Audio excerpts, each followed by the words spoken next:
Dalam rangka program TMMD ke-111, Kodim 0718 Pati turut terlibat Bank Mandiri setempat pada pencairan dana bantuan rumah tidak layak huni di lokasi sasaran TMMD.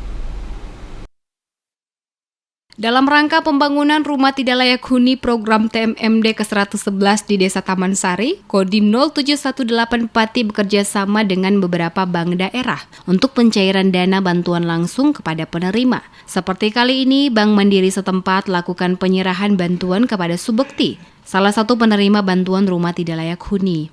Danar Sadam, staf Bank Mandiri Pati berharap dengan mendapat bantuan rumah tidak layak huni, keluarga Subekti dapat merasakan manfaatnya karena rumahnya menjadi lebih layak dari sebelumnya. Kalau ke sini dalam rangka ini penyerahan bantuan untuk bedah rumah dalam rangka TMMD. Kedepan harapannya dengan ini mungkin Pak Subekti bisa memanfaatkan setelah rumahnya dibedah, mungkin usahanya bisa tambah lancar.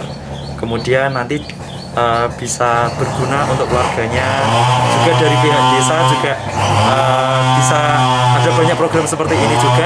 Nanti juga kemungkinan kita juga bisa bantu juga dengan berkolaborasi dengan perbankan dari Bank Mandiri, dari pihak desa ataupun dari TNI. Danar Sadam menambahkan adanya kegiatan program TMMD dapat berkelanjutan karena dapat mewujudkan sinergitas dari berbagai pihak yang mendukung peningkatan kesejahteraan masyarakat.